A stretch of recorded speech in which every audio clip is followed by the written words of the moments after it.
dernièrement, le but de ce conseil municipal de rentrée est la présentation de l'audit fait par la trésorerie générale et qui va vous être présenté par M.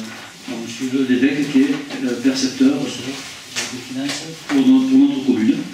Que par avance je remercie, j'aurai l'occasion de le remercier après parce que vous verrez que le travail qu'il a fait est de qualité. Je rappelle que nous sommes sur un audit bien sûr impartial puisqu'il est fait par les services de l'État et que cet audit n'a pas vocation d'investigation. Donc cet audit est là pour nous dresser une photographie la plus fidèle possible des comptes à la fin de l'année 2013. Voilà. Après, on aura toute l'occasion de discuter, d'ouvrir le débat, il n'y a aucun problème. Je vais passer la parole à M. l'évêque. Après, vous pouvez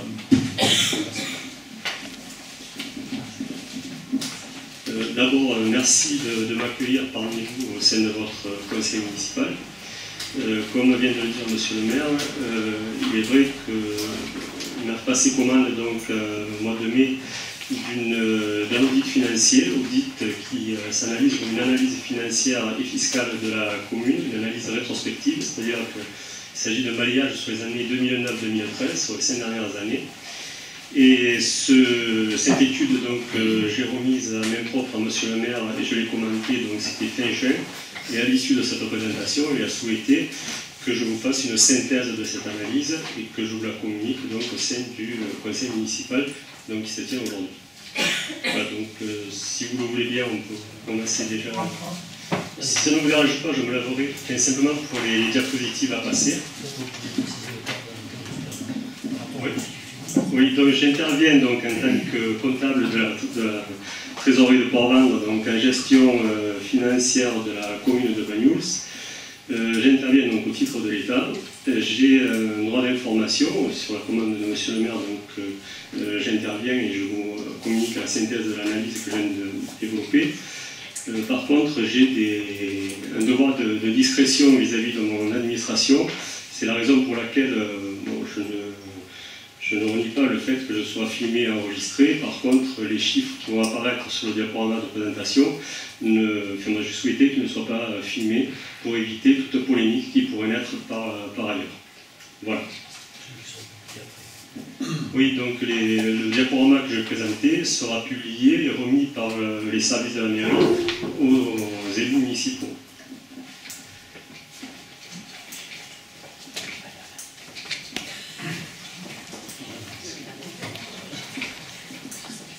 Voilà, donc l'analyse financière que j'ai réalisée porte donc, comme je vous l'ai dit, sur les 5 dernières années, 2009 à 2013. Cette analyse porte sur les comptes uniquement de la commune de Banyuls, c'est-à-dire qu'on n'intègre pas les budgets annexes, c'est-à-dire le port, le camping et les lotissements. Cependant, on verra l'impact qu'auront ces budgets annexes sur les finances de la commune. Alors je vais essayer d'être très synthétique, je vais aller relativement vite sur la présentation.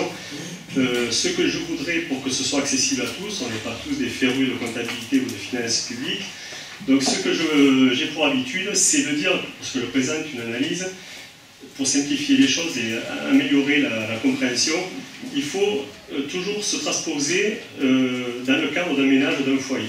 C'est-à-dire une commune, une collectivité, elle fonctionne exactement comme un ménage.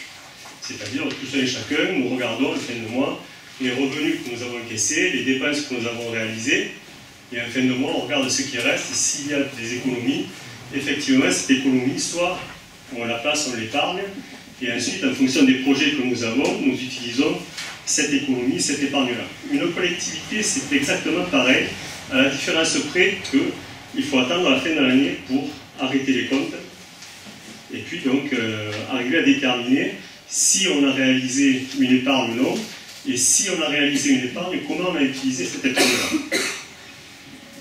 Donc, dans tout ce que je vais développer, ayez toujours la présence à l'esprit que vous vous transposez comme si c'était votre budget que vous gérez au mois le mois.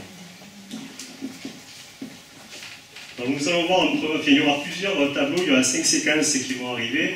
La première qui va être intitulée l'autofinancement. La formation de l'autofinancement, en fait, c'est comment apparaît l'épargne ou est-ce qu'il y a épargne ou pas épargne. C'est-à-dire est-ce qu'on est arrivé à faire des économies sur une année ou pas. tout ça, on va mesurer quelle a été l'évolution des dépenses, quelles ont été les évolutions des recettes pour chacune des années, 2009 à 2013, et on va déterminer si effectivement il y a eu un excédent donc, de l'épargne constituée par la commune. Donc, dans un premier temps, on va évaluer les charges, l'évolution des charges. Donc, sur ce graphe donc, que vous voyez, on a distingué 4 catégories de charges. La première, ce sont les charges de personnel. Vous voyez, ce sont les blocs bleus, de 2009 à 2013. Ensuite, orangé, le bloc orangé sont les dépenses contingentées, participation et subventions. Donc, les dépenses contingentées sont surtout les participations, notamment aux syndicats, aux SDIS ou aux syndicats intercommunaux. Les charges financières, c'est le bloc vert.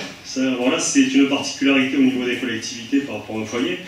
C'est qu'en fait, quand un foyer, vous payez vos annuités ou vos mensualités d'emprunt, vous payez votre mensualité qui comprend à la fois le remboursement de la part capitale et le remboursement des intérêts.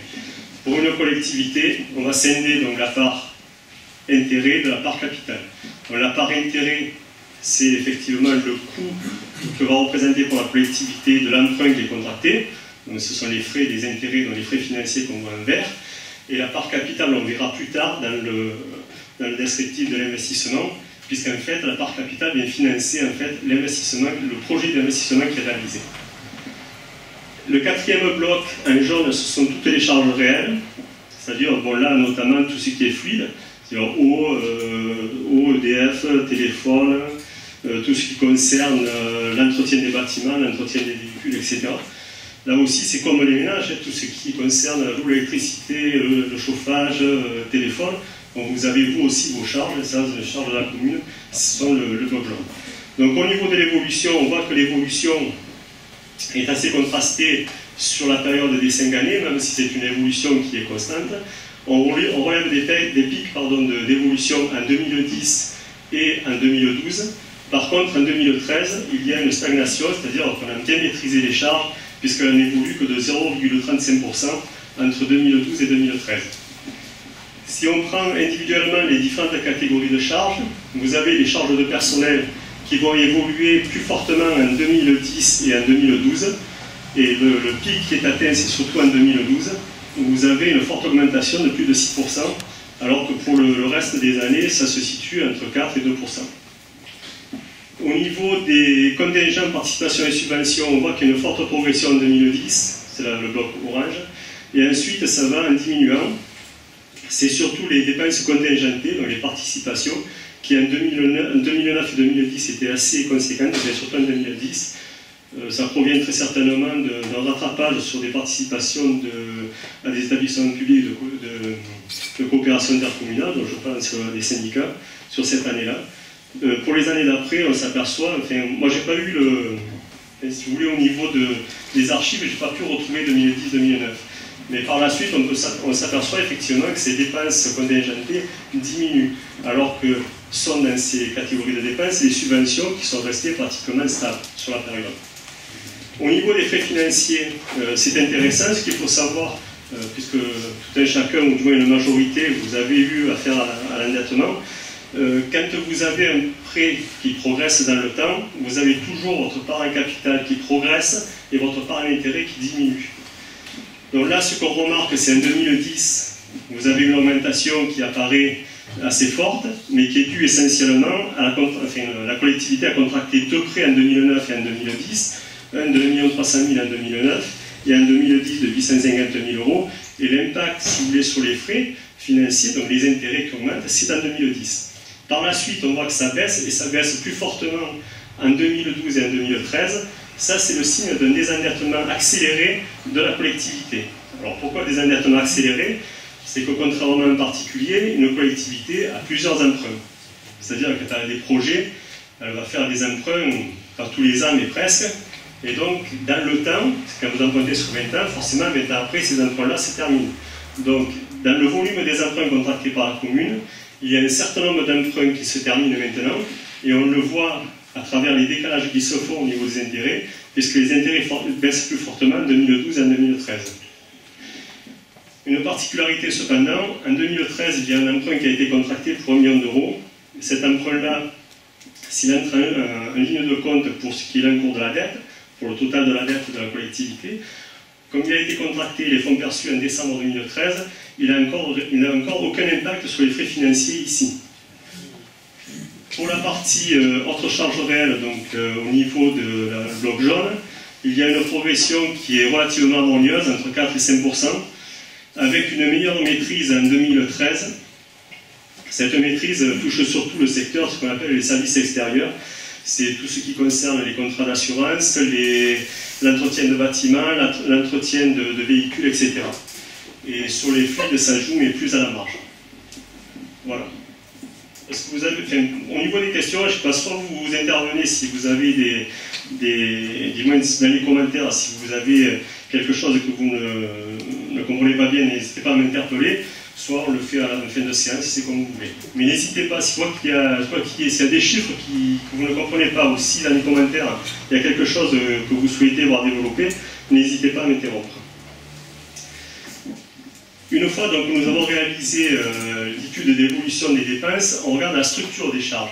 Donc en 2013, la totalité des charges était formée comment? Donc pour l'ensemble des charges en 2013, la majorité des charges sont les charges de personnel qui représentent 54% des dépenses de fonctionnement.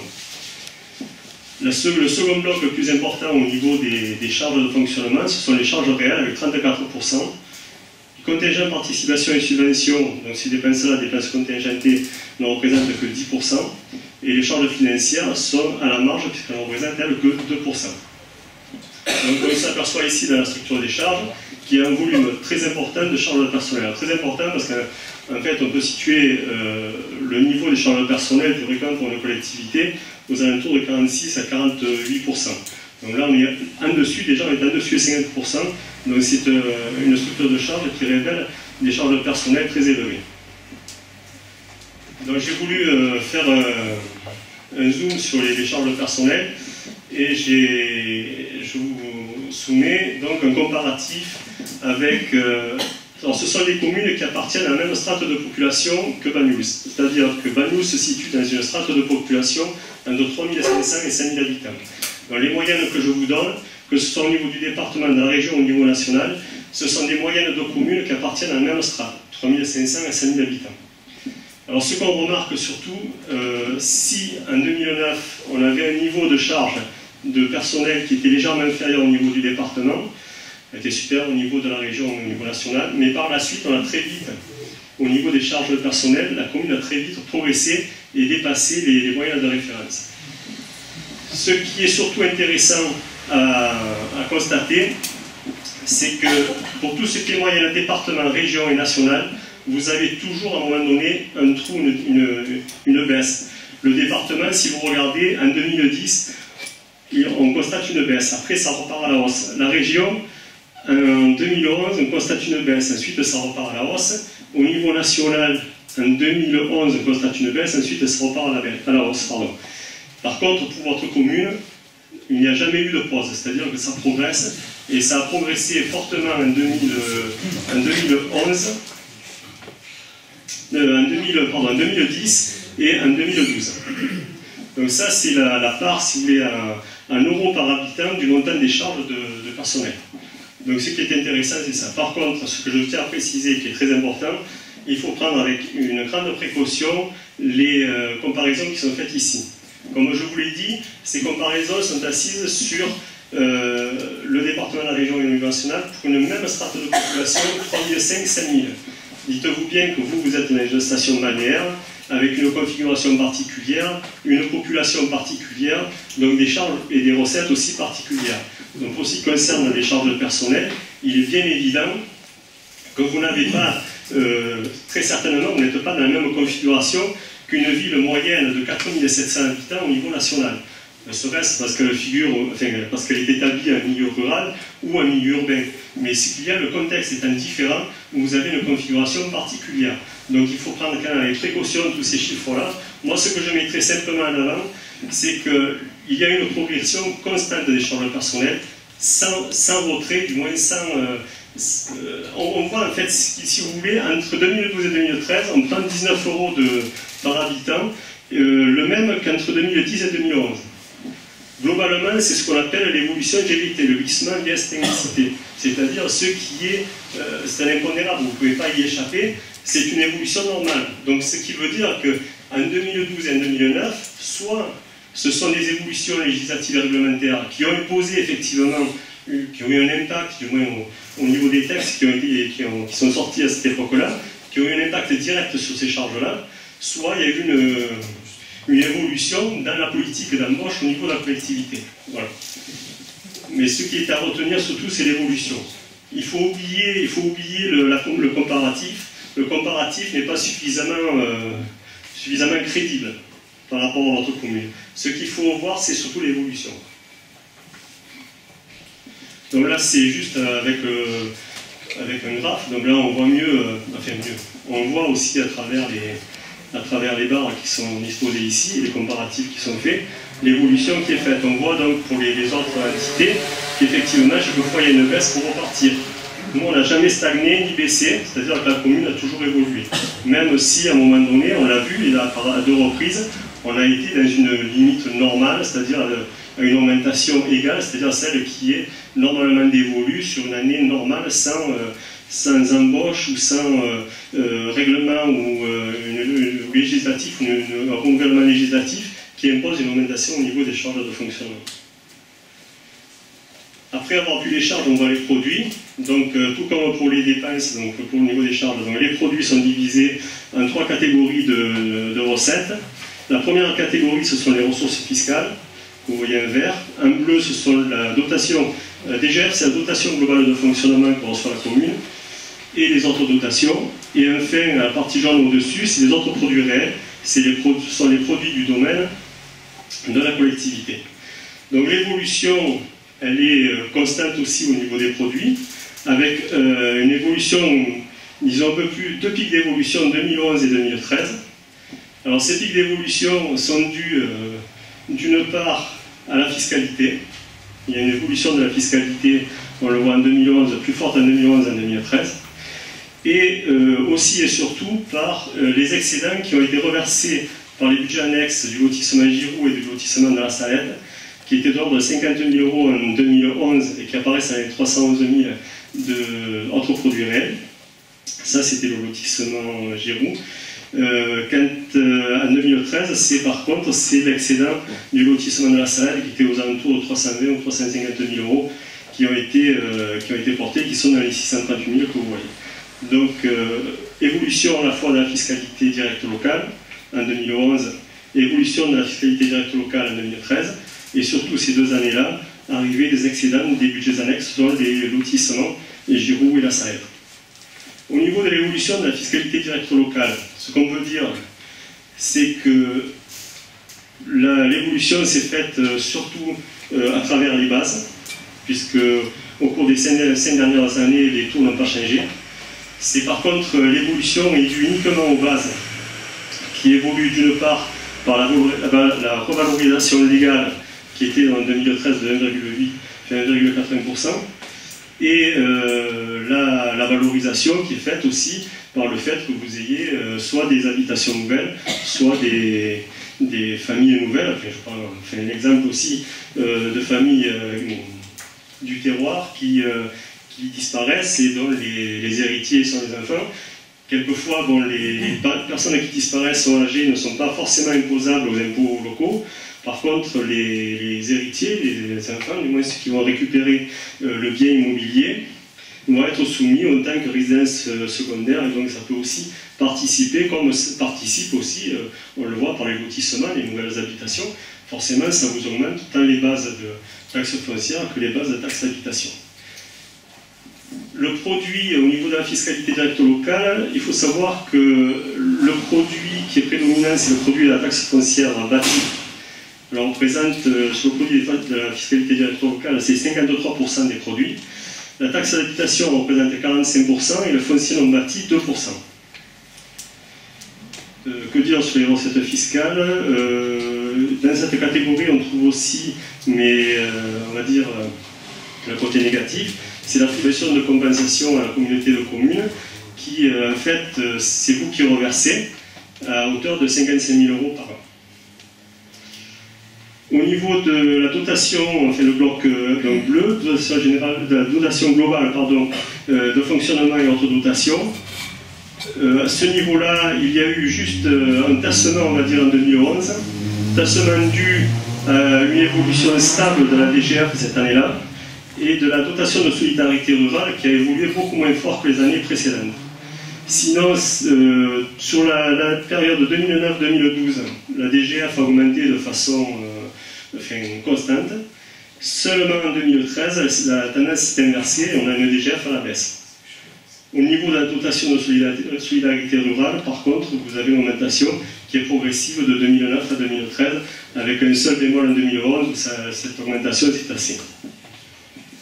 Pour ce qui concerne les autres produits réels, bon, ce qui a marqué l'évolution des autres produits réels, c'est surtout donc, le reversement des excédents des budgets annexes, comme je vous ai cité tout à l'heure.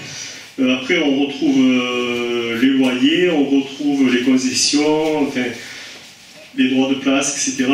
Et c'est vrai que c'est une... Alors les droits de place, ce qu'il faut voir, c'est qu'il y a les droits de stationnement qui sont repris dans la fiscalité aussi, hein, et qui étaient de l'ordre en gros de 30 000 € par an de 2009 à 2013 en moyenne. Du coup, c'est 34, 35 et ça descendait à 28. Mais vous pouvez avoir des redevances d'occupation de domaine public qui peuvent être inscrites sur la partie jaune qui est autres produits réels. Voilà. Mais c'est surtout la tendance, c'est surtout les loyers, c'est surtout les concessions, c'est surtout les excédents, si excédents il doit y avoir, de budgets annexes. Comme on a fait pour les dépenses, au niveau des produits, vous avez la structure des produits.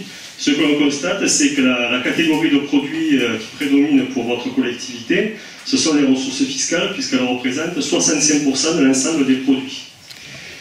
Le second bloc, le plus important, c'est la dotation globale de fonctionnement et autres dotations avec 26%, et enfin les autres produits réels avec 9%.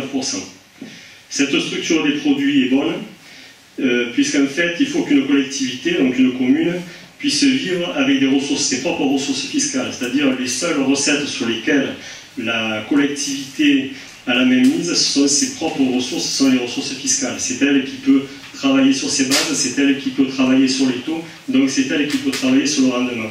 Si les blocs étaient inversés, si vous aviez 52 et 40, c'est-à-dire 52 pour la DGF, votre dotation, et 40 pour les ressources fiscales, ça voudrait dire simplement que la collectivité au niveau serait tributaire des ressources de l'État, des dotations. Et donc là, après, elle n'est plus maître de son destin. Au niveau des ressources fiscales, tant que c'est majoritaire, c'est que la commune maîtrise totalement ses ressources. Ça, c'était les structures qui étaient fin 2013, c'est l'année 2013. Ensuite, on va voir, donc, il y a des gros mots d'inscrits sur le diaporama. Donc, la CAF, ça veut dire la capacité d'autofinancement, et je ne vais pas vous appeler ça comme ça, donc, je veux dire simplement, c'est l'épargne. Ce graphe-là, c'est le symbole, du moins c'est la traduction de ce qui s'est passé au cours des 5 dernières années et ce que je vous disais en commençant par rapport au ménage, de savoir si entre les dépenses qu'a effectuées la commune et les recettes qu'elle a perçues, est-ce qu'elle a pu effectivement réaliser une économie. Et là, à travers ce graphe-là, on voit donc les barres bleues, ce sont les produits, les barres rouges, ce sont les charges, et la ligne qui est tracée, en fait, c'est la différence entre les charges et les produits, et on s'aperçoit que les produits sont toujours de 2009 à 2013 supérieurs aux charges. Ça veut dire que d'année en année, la collectivité a toujours eu des excédents, donc créé de l'épargne. Alors on appelle ça l'épargne brute. Alors pourquoi brute? Je fais juste un retour en arrière. Tout à l'heure, je vous ai dit, la particularité aussi par rapport au ménage, c'est au niveau des emprunts. C'est-à-dire qu'une collectivité, on vient de le voir, on avait seulement les intérêts qui étaient positionnés au niveau des dépenses. On n'avait pas la dépense qui concernait le remboursement de l'annuité en capital.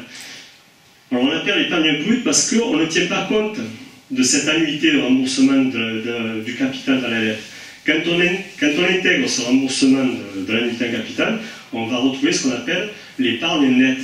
C'est-à-dire ce que vous avez, vous, tous les mois, quand vous faites la différence entre vos dépenses et vos recettes, et lorsque vous incluez dans vos dépenses la totalité de votre échéance de prêt, qui comprend à la fois les intérêts et le remboursement du capital de votre emprunt. Donc ce qu'on peut voir, donc je ne reviens pas sur l'évolution des produits et des charges telles qu'on les a vus précédemment. Ce qui est intéressant, c'est de voir comment évolue cette épargne brute. On voit en 2009 qu'elle est d'un très bon niveau. Elle se rétracte en 2010, tout simplement parce qu'on constate que les dépenses ont augmenté de façon plus importante que les produits. On voit que les produits ils ont relativement stagné alors que les dépenses ont continué à progresser, ce qui fait perdre effectivement de l'épargne. En 2011, et là on a vu que les produits on avait un pic au niveau des produits. Donc les produits par contre se sont bien comportés, c'est-à-dire on a une forte expansion des produits. Par contre les charges ont évolué normalement, mais comme les produits ont évolué plus vite que les charges, on a retrouvé de l'épargne brute. Pour 2012, on a eu là des produits qui ont relativement stagné, ça a été l'évolution la plus faible sur la période. Par contre, on a eu une augmentation des charges qui était considérable cette année-là, ce qui a fortement diminué l'épargne brute, qui est la plus faible des 5 dernières années que nous avons analysées. Sur la dernière année 2013, on a une envolée des produits, due essentiellement à l'excédent du budget annexe du lotissement La Salette, qui est venu être intégré dans les comptes du budget principal de la commune, et une stagnation, c'est-à-dire qu'il y a eu une bonne maîtrise des charges de fonctionnement en 2013. Il y a eu très peu d'évolution au niveau des charges, dans les blocs rouges, il y a eu très peu d'évolution entre 2012 et 2013. Donc ce qui a favorisé la naissance d'une épargne très élevée, et beaucoup plus élevée que celle que nous avons eue jusqu'à maintenant, c'est celle qui est la plus importante de toute la période étudiée. Donc maintenant nous allons voir en fait en fonction de l'épargne qu'on a vu que la commune a pu se créer du cours de ces 5 dernières années, comment elle a pu utiliser cette épargne à travers les investissements proposés donc aux citoyens de la commune.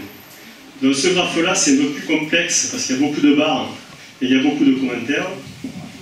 Ce qui est intéressant à voir, c'est le bloc bleu marine qui ressort, c'est ce qu'on appelle l'épargne brute qu'on a vu tout à l'heure. Son évolution, 1,3 million, 1,62 million, 1,138, etc. Ce bloc-là, il a vocation à couvrir le bloc jaune qui est en bas. Bon, voilà. C'est un peu comme la météo, c'est compliqué. Voilà. Ce bloc-là, celui qui est en bas à gauche, au niveau des emplois, c'est le montant en capital de votre dette que la commune a remboursé année par année. Donc il faut absolument que l'épargne brute couvre ce remboursement. Enfin, vous le comprenez, la différence, c'est l'épargne nette, c'est ce que je vous disais tout à l'heure. C'est comme vous, un ménage, si une fois que vous avez remboursé la totalité de votre emprunt, vous avez plus dépensé que ce que vous avez encaissé. Là, c'est exactement pareil. Il faut que la collectivité puisse couvrir la totalité de son remboursement d'emprunt. Donc on voit que 2009, 2010, 2011, 2012 et 2013, elle a toujours couvert le remboursement de son emprunt. Ça, c'est un point positif. Deuxième point à remarquer, toujours pour le bloc jaune, on voit qu'on démarre à 811, on finit à 398. Ce que je vous avais dit aussi au niveau des intérêts quand on a fait les frais financiers, c'est que et comme je vous l'ai dit, quand vous remboursez un emprunt, dans le temps, la part des intérêts diminue, la part en capital augmente quand vous remboursez. Donc, si la commune ne s'était pas désendettée, une accélération de son désendettement, on aurait eu le bloc jaune qui aurait augmenté. Alors là, il diminue. Il diminue parce que ce que je vous avais dit en début de présentation, c'est que la commune, elle voit son désendettement s'accélérer. C'est-à-dire que tous les emprunts qu'elle a contractés il y avait 25 ans arrivent à présent à terme. Et donc, le montant de l'annuité en capital diminue. Alors c'est de bon augure tout simplement parce que quand on fait la différence entre l'épargne brute et le remboursement de l'unité en capital, c'est la part que la commune va pouvoir réserver à ses propres investissements. Donc plus on aura d'épargne nette, plus on pourra autofinancer, moins on aura besoin de faire appel à des fonds extérieurs. Donc on le voit, dans la différence entre les 1,338 de 2009 et les 811 font que nous avons 650 000 en plus, donc qui reviennent au niveau de la CAFNET.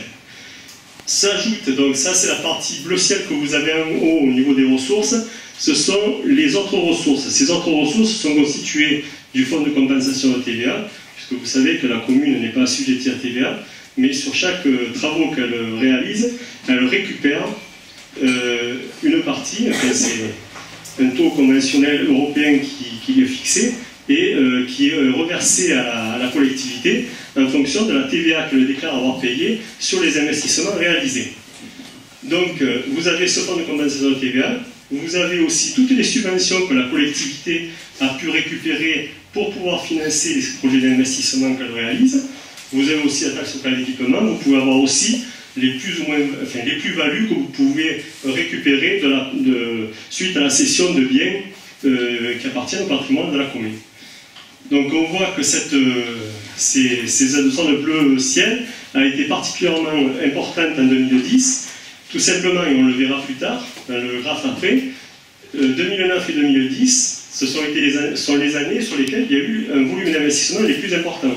Donc forcément, vous récupérez les années qui suivent le montant du FCTVA notamment, et puis les subventions. Il faut savoir qu'une commune, par exemple, lorsqu'une subvention est attribuée, soit par le département, la région ou l'État, la commune, elle fait toujours l'avance des fonds. C'est-à-dire qu'elle ne va percevoir la subvention qu'une fois qu'elle aura réglé les travaux pour lesquels la subvention est attribuée. Donc il y a toujours un décalage dans le temps, c'est la raison pour laquelle vous avez des subventions qui arrivent à N+1 alors que les travaux sont terminés depuis N. Donc à travers ces graphes, donc, on voit que c'est en 2010 où ça a été le plus important. On voit par contre en 2012-2013 c'est relativement faible, tout simplement parce qu'on le verra, le niveau des investissements était lui aussi à son niveau le plus bas. Donc lorsque on reprend, je vais essayer de refaire la météo, donc la différence entre l'épargne brute moins l'annuité de remboursement du capital de la dette vous donne ici la partie qui correspond à l'épargne nette. On y rajoute les autres ressources, subventions, etc. On a ce qu'on appelle le financement disponible. C'est-à-dire, c'est tout le financement dont dispose la collectivité pour pouvoir assurer ses investissements, du moins ses projets, ou du moins une partie. Donc on voit que c'est quand même assez contrasté au niveau des montants, mais on voit quand même qu'ils se situent tous au-dessus du million d'euros. Donc c'est une aubaine aussi de ce côté-là, d'avoir un financement qui soit aussi élevé, surtout en 2013, où la commune a pu bénéficier d'une part d'une forte épargne brute, donc et une forte épargne nette du fait d'une réduction de l'annuité en capital de la dette. Voilà. Donc ces financements, ils servent à quoi? Donc, le financement disponible, comme je vous l'ai dit, il va servir à financer les dépenses d'investissement.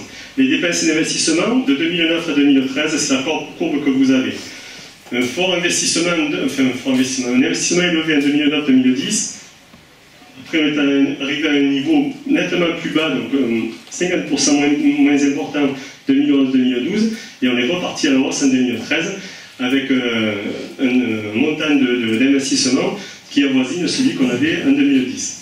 Il faut savoir que sur ces montants d'investissement, vous avez à peu près 85% de cette somme-là qui représente des travaux d'aménagement ou de création. C'est-à-dire que tout ce qui est aménagement de voies, de parking, création de bâtiments, etc., c'est 85% de ces sommes-là. Entre 15 et 20%, ce sont des dépenses qui sont réalisées pour l'acquisition de biens mobiliers, parcs informatiques, automobiles, etc. Le graphe suivant, un peu aussi compliqué, un peu comme dans le précédent mais celui d'avant. Là aussi, des barres qui nous donnent les emplois qui sont les dépenses et les ressources qui sont les recettes, année après année pour la section donc pour l'investissement. Donc vous voyez dans la barre jaune au niveau des emplois, ce sont les dépenses d'investissement. Donc on a repris les chiffres qui étaient sur la courbe, hein, de 2, de 5, 1, 2, 1, 2 et de 4. Ensuite, vous avez à droite, dans la partie bleu marine, ce qu'on avait vu, le financement disponible, c'est-à-dire votre épargne nette plus vos autres produits, subventions, etc. Et par différence, en fait, on regarde les dépenses d'investissement par rapport à ce que nous, la collectivité, nous pouvons autofinancer. On s'aperçoit donc en 2009 que par rapport à un investissement de 2,2 millions, nous, on n'a que 1,1 million pour pouvoir financer cet investissement-là. Donc, il faut faire appel à des fonds extérieurs, c'est l'appel à l'emprunt à hauteur de 1,3 million. En fait, pour l'année 2009, le besoin en financement était inférieur. Il était de, en gros, 1,2 million, puisqu'en fait, quand on voit la partie violette qui se situe en haut, au-dessus des dépenses d'investissement, ça signifie simplement qu'on a créé un surfinancement du fait d'un emprunt qui était, pour cette année-là, légèrement plus élevé que le besoin qui s'en faisait sentir. Pour 2010, on voit des dépenses d'équipement à 2,5 pour 1,5 de ressources. Donc là, ben, on est à 1 million de fonds à aller récupérer, à aller chercher. Et ces fonds ont été empruntés à hauteur de 850 000 €. Donc là, par contre, l'analyse s'inverse, c'est-à-dire que le besoin était supérieur au montant du financement qu'on est allé récupérer. Donc on a une variation, ce qu'on appelle une variation des réserves, qui est négative. Ça veut dire simplement que la collectivité, cette année-là, en 2010, elle a dû puiser dans ses économies, dans ses réserves, pour pouvoir aller financer la totalité de ses investissements. Alors, c'est le cas classique et typique, c'est le cas d'école entre ces deux années-là, c'est qu'on est sur des projets, vous savez que quand une collectivité investit, c'est toujours pluriannuel, c'est très rarement annuel. On ne commence jamais les travaux en février, on ne les finit pas au mois de septembre. Quelquefois, on les commence en septembre et ils finissent au mois de mai de l'année d'après. Donc, là, le cas d'école, c'est ça, c'est qu'on est allé emprunter 1,3 million pour couvrir un projet qui s'est terminé à N+1. Donc, on le voit, en fait, à N+1, le différentiel, c'est moins 153, alors qu'on avait plus 178 en 2009. C'est-à-dire qu'on est allé chercher l'emprunt un petit peu plus tôt que le besoin s'en faisait sentir. Mais le besoin était là. Et donc, globalement, sur les 2 années, la variation des réserves, elle est positive à 20 000. Quoi. Voilà. Donc, pour les 2 années suivantes, ce qui est intéressant, c'est qu'on a vu que les investissements étaient au plus bas. On était à 1,2 en 2011 et en 2012. C'est intéressant parce qu'on va voir comment la collectivité s'est comportée avec un investissement aussi bas. Elle s'est comportée avec un financement disponible important en 2012 qui couvre largement le montant des investissements et qui permet là aussi d'avoir une variation positive au niveau des réserves, des économies globales. Par contre, en 2012, où on avait un financement, je ne sais pas si vous vous souvenez, on était à 962 au niveau de l'épargne brute. Et avec les autres ressources, on arrive à 1,56 million. Mais par rapport à l'investissement même, si les projets n'étaient pas très ambitieux ces années-là, à 1,277, on arrive quand même globalement à une variation négative. Donc, si une année, ça situe surtout la commune au niveau de l'épargne brute qu'elle doit dégager pour pouvoir au moins assurer la totalité des investissements qu'elle veut réaliser. Ça, c'est un indicateur. Mais globalement, sur la période de 2011-2012, en fait, la collectivité n'a pas altéré de façon importante de ses réserves, puisqu'elle a puisé sur l'ensemble des 2 années que pour 52 000 €. Sur 2013, on a vu que là, au niveau de l'épargne, la collectivité a eu son épargne record. On voit, on est à 1,6 au niveau du financement disponible.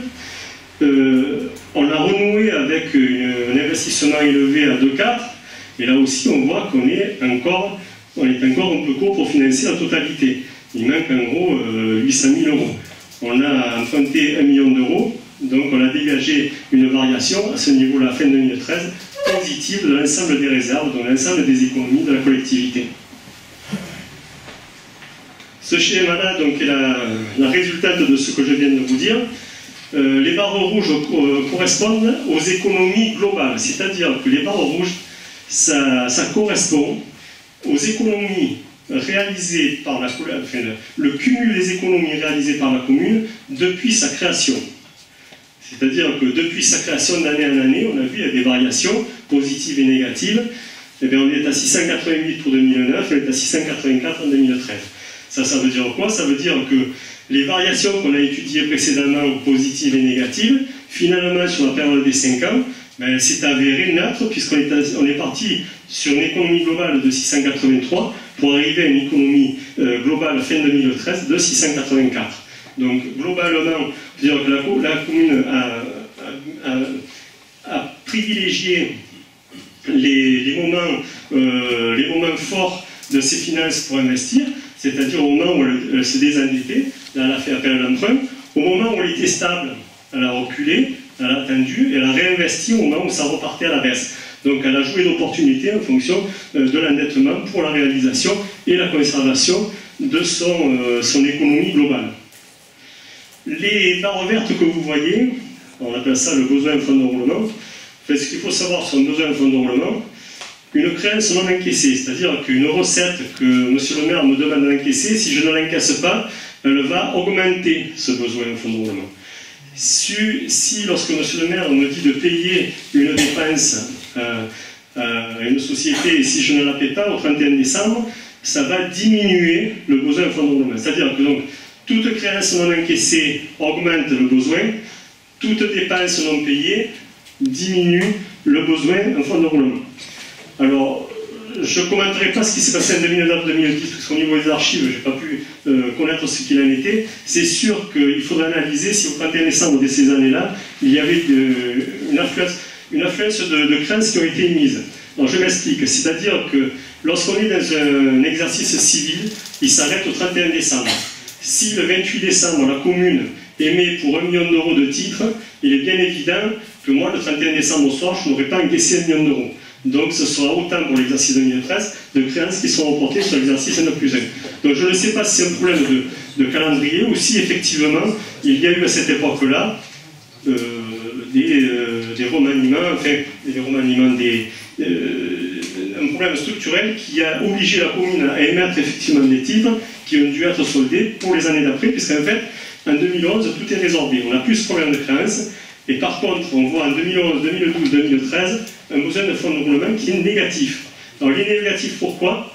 Tout simplement parce que ce sont vos budgets annexes. Ce sont vos budgets annexes du camping qui, lui, chaque année, met dans la trésorerie de la collectivité. Ce sont vos budgets surtout des lotissements. Alors, je m'explique. Ça va pas être simple, mais bon, je vais essayer. Un budget annexe, si vous voulez, il a l'autonomie financière, c'est-à-dire qu'il budgétairement il existe, il a un budget, son propre budget. Par contre, il n'a pas de personnalité morale, c'est-à-dire que juridiquement, c'est la commune, le budget principal, qui paie et qui encaisse la totalité. C'est-à-dire au niveau de la trésorerie, je parle, pas budgétaire, mais la trésorerie. C'est elle qui paye et qui encaisse. Donc quand vous avez des lotissements, on a vu le lotissement Giroud, le lotissement de la Salette, quand vous avez des excédents, c'est-à-dire qu'un lotissement, lorsqu'il se crée, la collectivité, soit elle dispose du terrain, soit elle l'achète, et ensuite elle l'aménage. La période d'aménagement, chaque fois que le lotissement va payer les travaux d'aménagement du lotissement, c'est sur la trésorerie de la commune que ça va être payé. Mais une fois que les travaux sont terminés et que l'on vend les lots, que le lotissement vend les lots, la recette des lots va dans la trésorerie de la commune. Ce qui explique pourquoi, quand vous avez vu les deux lotissements, Giroud et la Salette, qui étaient excédentaires, c'est qu'à un moment donné, tout l'argent qui est revenu au niveau des lots, comme c'était supérieur au montant des dépenses engagées pour ce qui concerne la réalisation du lotissement, l'excédent, il est parti dans la trésorerie de la commune. Et dans la comptabilité de la commune, ces sommes-là, ça s'analyse comme une dette de la commune envers les lotissements. Alors c'est un peu compliqué, on va passer, simplement retenez une chose, c'est que de 2011 à 2013, si vous avez des besoins en fonds de roulement qui sont aussi importants au niveau négatif, c'est simplement dû au bon comportement des budgets annexes. Ensuite, là, les barres bleues que vous voyez, c'est la différence donc entre l'épargne globale et puis ce que créent vos budgets annexes, c'est-à-dire la trésorerie que vous dégagez. Alors on voit qu'en 2009, on était un peu limite en trésorerie. C'est vrai qu'il y a eu des lignes de trésorerie ouvertes, mais jusque-là, tout le temps, elles ont été remboursées en totalité, en intégralité, et sauf en 2009, mais toutes les autres années, elles ont été remboursées avant le 31 décembre de la fin de gestion. Vous voyez là, ce qu'on peut voir aussi, c'est en 2013, on voit une trésorerie pléthorique à 1,6 million.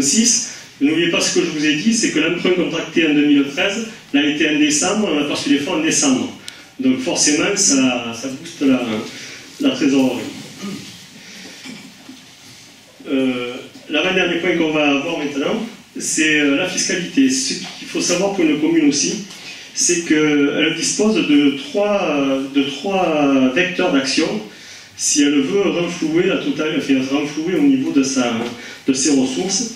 C'est d'une part, elle a la possibilité de réduire ses dépenses, donc elle va augmenter son épargne, soit elle va augmenter ses ressources, mais le seul moyen pour augmenter ses recettes, c'est jouer sur la fiscalité. On l'a vu dans la structure, c'est vous avez la main sur les bases, vous avez la main sur les taux, donc vous pouvez faire évoluer vos produits, donc vos recettes. Et le dernier point, c'est la dette, c'est-à-dire que si effectivement elle veut dégager plus de financement pour faire plus de projets d'investissement, mais si elle a une dette qui est moindre, forcément, elle va pouvoir dégager, dans le cas de figure, et si ça continue comme ce qu'on a vu, ce qu'on vient de voir, forcément plus de financement personnel pour aller financer ces investissements. Au niveau de la fiscalité, ça c'est ce que je vous ai dit, c'est la structure des produits de la fiscalité directe locale. Le produit foncier bâti 53%, la taxe d'habitation 45% et le non bâti 2%. Donc c'est la structure des produits pour votre commune au 31 décembre 2013, pour l'année 2013. Au niveau des bases, là c'est un comparatif avec les communes, toujours à prendre avec précaution. Je ne répète pas ce que j'ai dit tout à l'heure par rapport à la configuration de votre commune. Au niveau de la taxe d'habitation, on voit qu'on est à plus du double de la moyenne nationale des communes de même strate au niveau des bases de taxe d'habitation. Au niveau des bases de taxe foncière bâtie, on est largement au-dessus, on est 500, alors c'est 1 € par habitant. Hein. Et enfin, pour les bases de foncier non bâti, on est au-dessus aussi, mais c'est infinitésimal. Je veux dire que tout ce qui concerne le foncier non bâti, je vais passer parce que ça ne représente rien, que ce soit au niveau des bases ou au niveau des produits.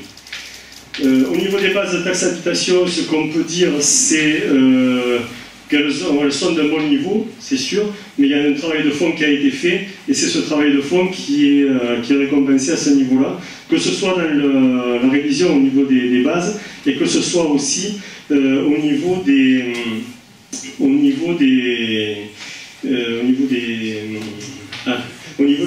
travail qui est fait pour avoir soit des locaux nouveaux par le biais de lotissement, etc.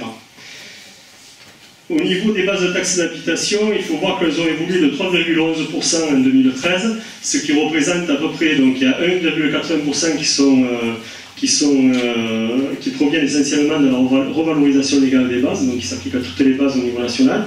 Donc la différence, c'est uniquement une valorisation des bases de votre commune. Au niveau du foncier bâti, bon, c'est pareil, ça évolue normalement et de façon intéressante.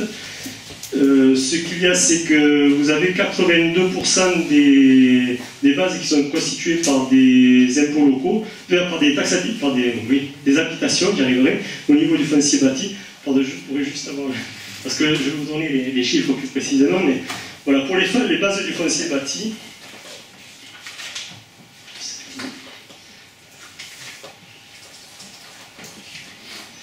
alors, au niveau des bases du foncier bâti, elles se répartissent 83,6% ce sont des locaux d'habitation ordinaire, 14% ce sont des locaux à usage professionnel ou commercial, 2,4% sont des locaux d'habitation à caractère social et pour 0,1% d'établissements industriels et assimilés.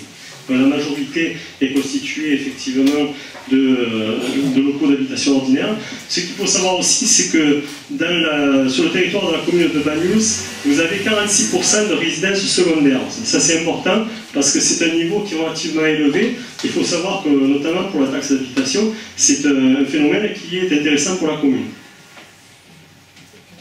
Pour ce qui est toujours de la fiscalité, on en vient au taux. Donc les taux de taxe d'habitation, on voit qu'ils sont largement supérieurs pour ce qui est de la taxe d'habitation et la taxe foncière bâtie qu'aux moyennes nationales, toujours à prendre les précautions au niveau des comparatifs, mais sont tout de même des taux qui sont très élevés.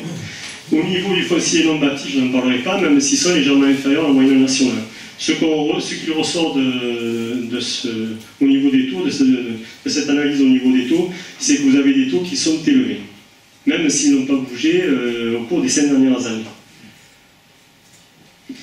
Au niveau des produits, la structure des produits, c'est ce que je vous ai dit tout à l'heure, on a dit 53,45, 53%, donc avec 2,218 en 2013, c'est la taxe foncière bâtie, et 1,9, c'est soit les taxes d'habitation, et puis après, à la marge, vous avez tout ce qui est non bâti. Voilà, donc la majorité, effectivement, même si les bases sont plus importantes à la taxe d'habitation, le fait d'avoir un taux déjà beaucoup plus élevé au niveau de la taxe foncière bâtie fait que les produits de taxe foncière bâtie sont supérieurs à ceux de la taxe d'habitation.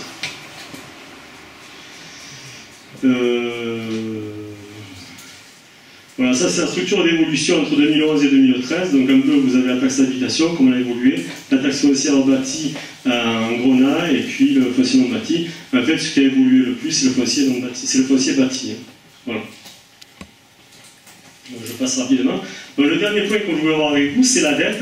Donc je vous avais dit, si la collectivité veut se trouver des marges de manœuvre, soit elle agit sur ses dépenses de fonctionnement, c'est-à-dire sur toutes les charges qu'on a vues, hein, charges de personnel, charges de contingenté, autres charges réelles, etc.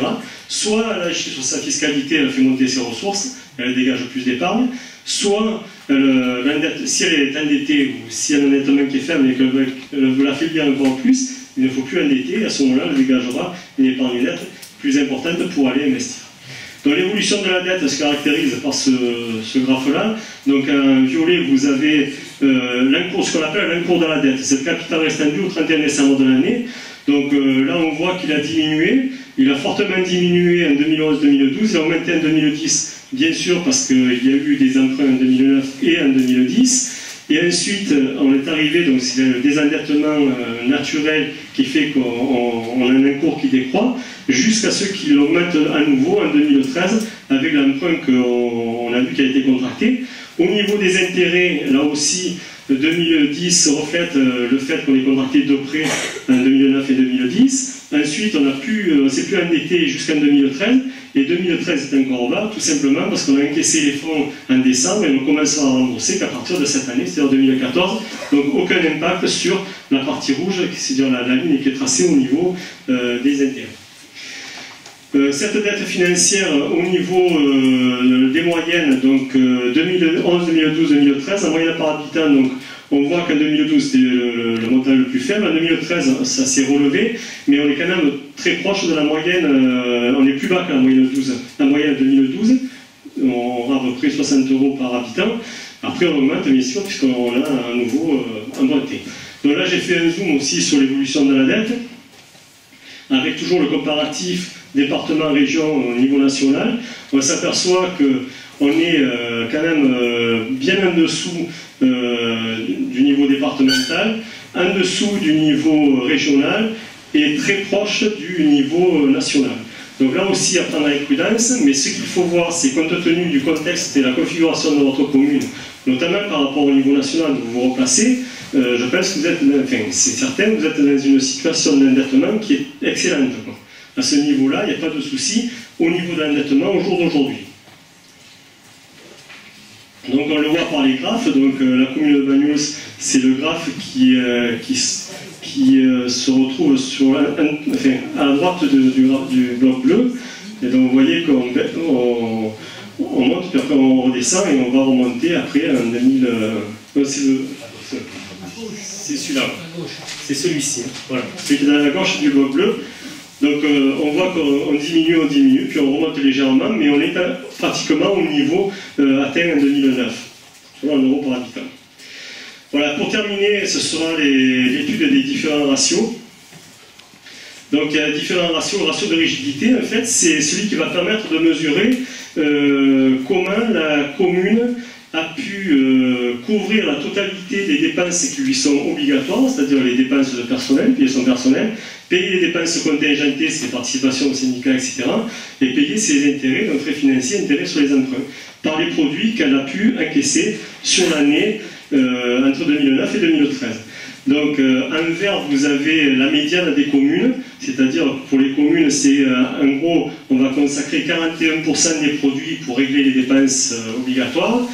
En rouge, c'est la ligne qui délimite les 10% de collectivités qui ont les scores les plus dégradés, c'est-à-dire qui consacrent 56% et plus de leurs produits à régler les dépenses obligatoires. Et on voit que la commune a oscillé entre 48 et 52% entre 2009 et 2013. Alors là aussi, il faut le prendre avec précaution. On sait que 2013, il y a eu des produits qui étaient exceptionnellement hauts. Donc le chiffre, du moins le résultat affiché à 48%, et peut-être à prendre avec vigilance, parce que l'année prochaine, je pense qu'on ne sera peut-être pas au même, enfin, il faut attendre que l'année se termine, mais on n'aura peut-être pas très certainement pas les mêmes ressources, et donc on ne sera très certainement pas sur le même pourcentage. On sera plus haut. On devrait être plus haut. Enfin, on devrait, parce qu'il faut attendre, voilà, il faut prendre tout au conditionnel tant qu'une année n'est pas clôturée. Mais pour l'instant, ce qu'on peut avancer, c'est que l'aubaine d'avoir eu l'excédent du lotissement a procuré énormément de produits, donc une hausse assez significative des produits, qui fait qu'effectivement, ça a amélioré les résultats de certains ratios. Pour ce qui concerne le second ratio, c'est le ratio d'endettement. Il permet d'analyser, de connaître en fait sur combien d'années la commune va consacrer d'années de produits pour rembourser l'intégralité de sa dette. C'est-à-dire, bon, elle était à, je ne sais plus, je me souviens plus du chiffre, mais le chiffre total des produits, donc elle a eu sur chacune des années, pour rembourser l'encours de la dette.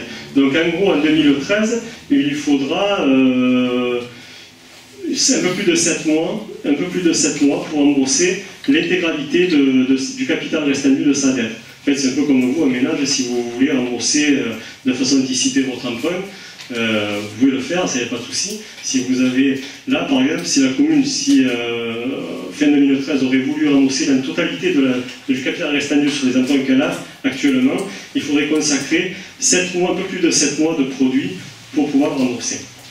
Ce qui est bon, puisque la médiane, c'est 6 mois. Hein. Et après, on est largement en dessous du seuil critique. Là aussi, à prendre avec précaution, hein, puisque... Alors là, par contre, les 1 million ont été pris. Hein, c'est-à-dire que dans l'encours de la dette, les 1 million, ils sont déjà. Ce qu'il faut prendre avec précaution, c'est toujours pareil, c'est le niveau de produit atteint en 2013. On aurait eu un niveau qui soit similaire à celui-là en 2012, je pense qu'on serait plus près de 0,7 que de 0,6. Alors pareil, ça c'est le ratio qui permet de mesurer combien faudra-t-il d'années d'épargne brute à la collectivité pour rembourser la totalité de sa dette. Donc là, on a vu qu'en 2013, il faudrait 2 ans et 10 mois pour arriver à rembourser l'intégralité de sa dette, c'est-à-dire 2 ans et 10 mois d'épargne brute. Sachant que là aussi, l'épargne brute dégagée a été exceptionnellement haute en 2013, donc à prendre avec précaution. Le dernier, je crois que c'est le dernier ratio qui est visualisé, c'est le ratio qui va permettre de connaître la couverture des charges et des remboursements de dette par les produits. C'est-à-dire, la commune, quelle part de produits elle va consacrer à rembourser la totalité de ses dépenses, remboursement de ses annuités de dette compris. Donc là, on vous dit, en 2013, la collectivité, elle a consacré 85% de ses produits pour rembourser la totalité de ses dépenses, remboursement de sa unité d'emprunt compris. Alors, ça traduit quoi? C'est surtout ce qui est intéressant, c'est ce qui est caché, c'est pas ce qu'on voit. C'est-à-dire, ce qui est caché, ça veut dire que sur les 85%, la collectivité, la commune, elle va avoir 15% de ses produits de fonctionnement qu'elle pourra investir. C'est ça qui est important. On le voit par exemple en 2009, elle n'en avait que 8%. En 2010, que 7%. En 2011, que 8%. En 2012, que 8%. En 2013, elle en a 15%. Donc ce qui est intéressant, c'est ce qui est derrière. Ce n'est pas tant le chiffre qui est affiché ici, c'est surtout ce qu'on en déduit. On en déduit que plus le pourcentage est bas, plus le financement, l'autofinancement, son propre financement qu'elle va générer, va pouvoir financer des investissements nouveaux. Voilà. Je vais rester terminé. J'ai juste une conclusion à cette analyse, un peu moins développée que celle que j'avais donnée à M. le maire fin juin, comme l'analyse que je viens de vous présenter. Ma conclusion est de dire qu'au terme de cette analyse, les finances de la commune de Bagnols-sur-Mer fin 2013 paraissent saines. Cependant, j'avancerai 5 points de vigilance. Le premier, c'est de poursuivre la maîtrise des charges de fonctionnement qui s'est révélée donc en 2013 et apporter une attention toute particulière à l'évolution des charges de personnel, puisqu'on l'a vu, c'était un niveau de charge qui était relativement élevé et sur lequel, à mon sens, il faut apporter une réflexion, sachant qu'on l'a vu. Je vous ai dit qu'il y avait 3 possibilités pour une collectivité pour se créer de la ressource, à savoir augmenter ses ressources, les ressources fiscales, soit diminuer son endettement, soit diminuer ses dépenses. Ressources fiscales, Je crois que malheureusement, ça va être très compliqué. Au niveau des bases, le travail a été fait. Il y a des lotissements en cours. C'est vrai qu'on peut avoir encore des bases nouvelles, donc des produits nouveaux. Mais les taux restent très élevés. Difficile d'aller au-delà, à mon sens. Donc au niveau de la fiscalité, donc des recettes, c'est assez compliqué, sauf d'aller trouver de nouvelles recettes ou de booster certaines recettes actuelles pour essayer de trouver un peu plus de marge. Au niveau de l'endettement, on l'a vu, on est relativement bas. On a eu la précaution du nouvel emprunt qui a été contracté en 2013. Là aussi, les marges de manœuvre sont relativement faibles. La seule marge de manœuvre qui puisse demeurer, ce sont les charges de fonctionnement. Et on a vu à partir du graphe sur la structure des charges, effectivement, il y a des charges de personnel qui se révèlent assez élevées. Et donc, si un effort a été fait en 2013 au niveau de l'ensemble des charges, je pense qu'il faut effectivement le poursuivre et apporter une attention toute particulière aux charges de personnel, du moins dans son évolution, et d'entamer une réflexion effectivement sur le sujet. Le deuxième point de vigilance que je voulais apporter, c'est de ne pas s'emballer sur les recettes, les bonnes opportunités de recettes qu'a eu la commune ces derniers temps sur les lotissements. C'est vrai que ça peut être un très bon apport, une très bonne aide. Il y a des lotissements qui sont en cours, seulement on ne connaît pas l'issue de ces lotissements. Donc il est hors de question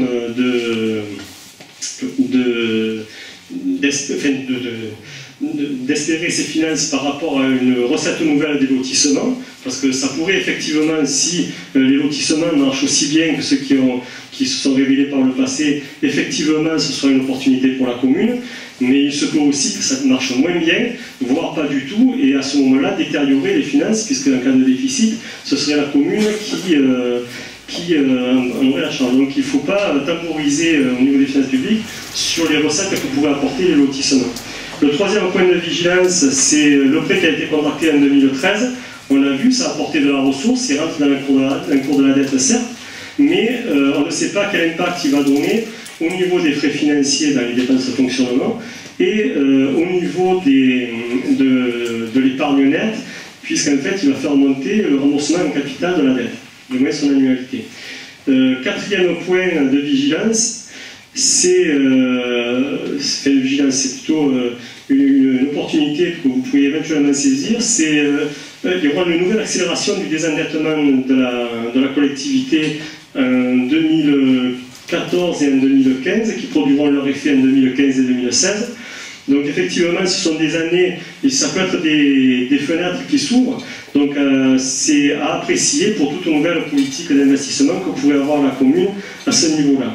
Enfin, le dernier point, c'est un point, on a vu par les graphes, où il y avait ce qu'on appelait le fonds de roulement, et je vous l'ai dit, c'est l'ensemble des réserves cumulées de la commune depuis sa création.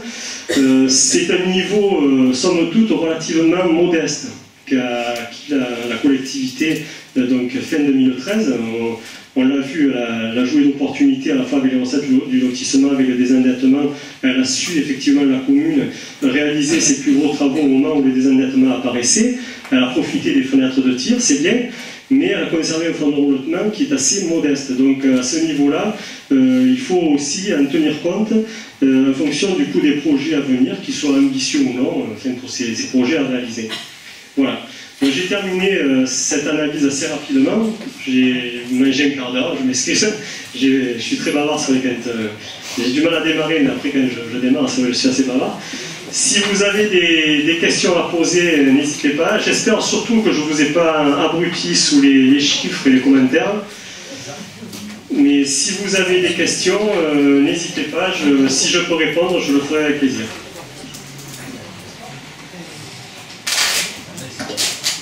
Si quelqu'un veut intervenir, n'hésitez pas. Je vais d'abord dire à monsieur le receveur, pardon, fonctionne, dire à monsieur le receveur que nous le remercions pour la qualité de cette présentation, même si parfois ce tourbillon de chiffres nous a incité à une attention très soutenue. Et puis une question, est-ce que la répartition des bases du foncier bâti que vous nous avez dite figure là dans le document qui nous sera remis? Non. Là, le document, je ne l'ai pas eu. C'est le diaporama? C'est ça le document? Le diaporama, on va le remettre. Voilà. Non, c'est le diaporama que j'ai diffusé, donc la répartition n'est pas dans le diaporama. C'était pour la noter. Oui, oui. Et après, bon... je ne sais pas s'il y a d'autres questions. Bien, mais je vous remercie pour votre attention. Et puis, voilà, bon courage pour la suite de votre conseil.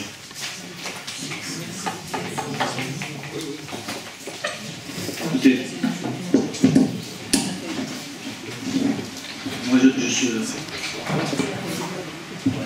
je vous remercie infiniment pour le travail que vous avez fait. Je pense qu'il a été clair, parce que c'était dans la transparence.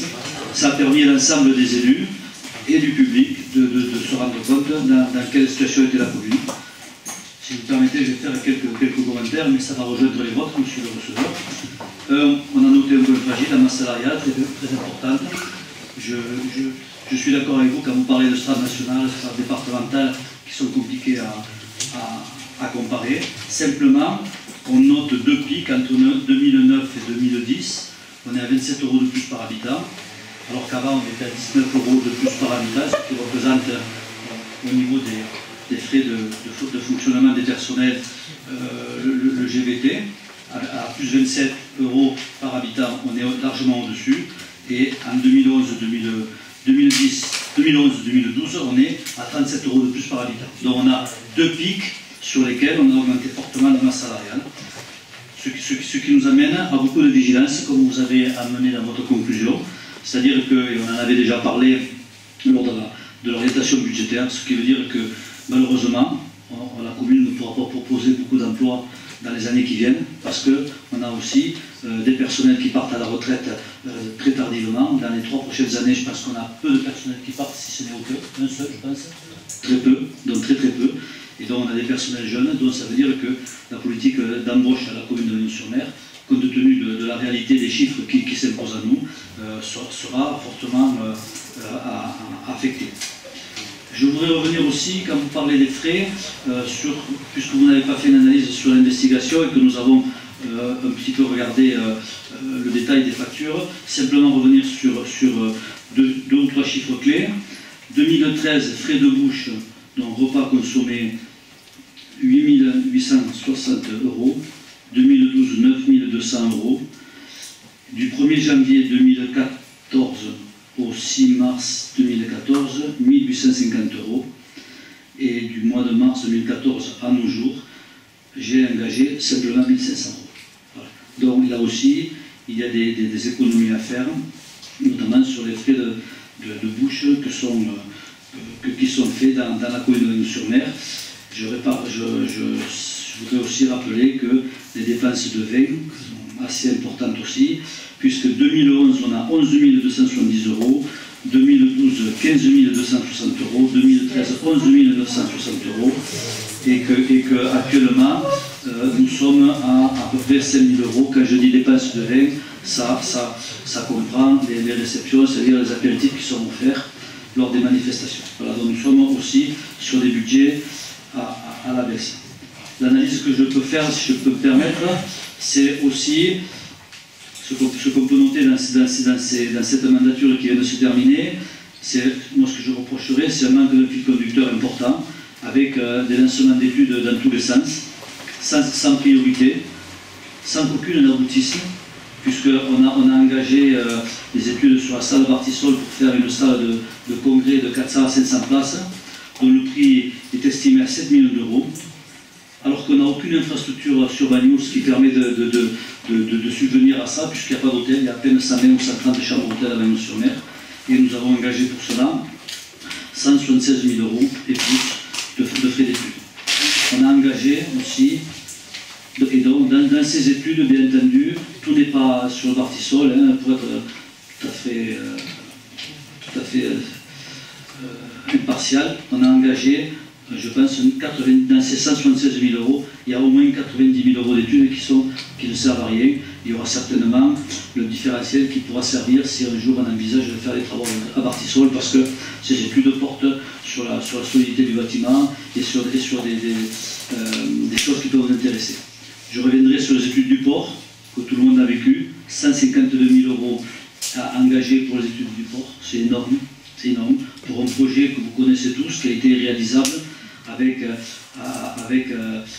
qui était certainement intéressant, mais infaisable par rapport à la situation financière de la commune. Je reviendrai aussi sur le projet du passage à gué du Puy-d'Elmas, 220 000 € qui ont été payés de travaux, d'études, et surtout de travaux, sur un passage à gué qui est fait au milieu de la rivière, alors qu'on ne maîtrise pas le foncier derrière, et que nous sommes dans des négociations très compliquées avec les propriétaires, parce que maintenant on négocie, excusez-moi d'être rival, mais le pantalon sur les chaussures, quoi, parce qu'on a 200 000 € qui sont faits dans la rivière, de travaux, et on n'a pas de maîtrise foncière derrière, alors que c'est un projet qui pourrait être intéressant. C'est un projet qui a été rondement mené, en tout cas difficilement. Je reviendrai aussi sur les études de projets urbains en partenariat, notamment à la Rhôde. Il y avait 27 000 €, pratiquement 30 000 € d'études qui ont été faites pour faire un lotissement. Et puis le ravin du Cerise a une étude de mise hors d'eau, 56 000 € pour la mise hors d'eau de la maison Paul Retsch, alors qu'après on a changé d'idée, on veut la mettre au centre Vieux-Marin, on veut la déplacer. Donc il y a eu aussi des études compliquées. Je reviendrai aussi sur l'encours par habitant, la dette. Et là, on est sur un encours par habitant, on est passé en 2001, on était à 1 700 € avec une moyenne nationale à 741 €. On est passé, alors je vais citer quelques chiffres clés, 2006, 1 345 €, puis après 2007, 850 €, je pense que c'est dû à la vente de la Villa Camille, et après 2008, 825 €, 2013, 868 €, moyenne nationale 814 €, donc là on est sur un endettement, comme vous le précisiez, qui est relativement moyen ou normal dans la moyenne, légèrement supérieur, mais on peut considérer que compte tenu de la situation de la commune, qui est une commune touristique, où on doit engager un peu plus d'investissement, ça me paraît normal, et le niveau d'endettement de la commune est bon. Par contre, ça ne veut pas dire qu'on n'arrive pas à investir, qu'on ne va plus investir dans la commune, bien au contraire, nous devons investir pour le cadre de vie des habitants, pour leur confort. Trop de routes et de trottoirs se restent à faire. Si l'on veut être une ville attractive et attirer les jeunes couples chez nous, il faut qu'on soit une ville séduisante, agréable à vivre, pour fixer le maximum de population active et permanente. Donc, je l'avais dit et je le redis, et ça sera largement dépassé déjà dans ce premier budget de 2014. Nous investirons plus de 40% du budget d'investissement pour la réfection des rues et des trottoirs et l'embellissement de Bagnous.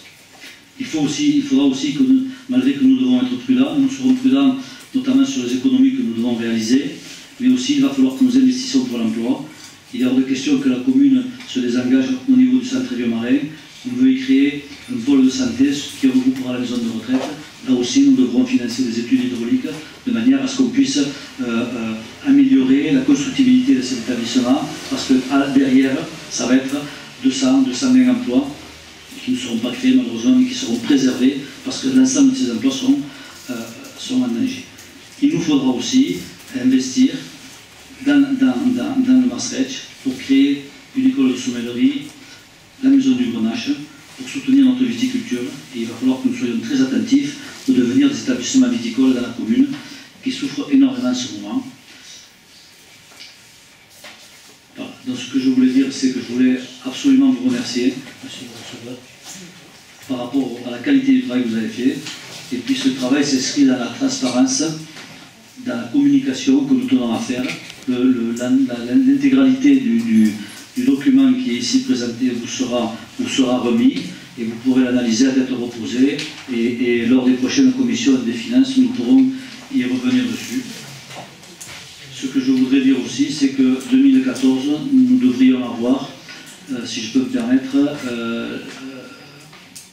un reste à réaliser à l'emprunt important, puisque nous avons des emprunts remboursés qui ont été concrétisés en décembre 2013, mais nous devrions encore bénéficier d'excédents d'investissement, notamment dû à Giroud 2, qui est pratiquement tout vendu, puisqu'il reste un terrain et on doit le signer prochainement, et la Salette 2. Quant à la Salette 3, l'opération est en train de se terminer.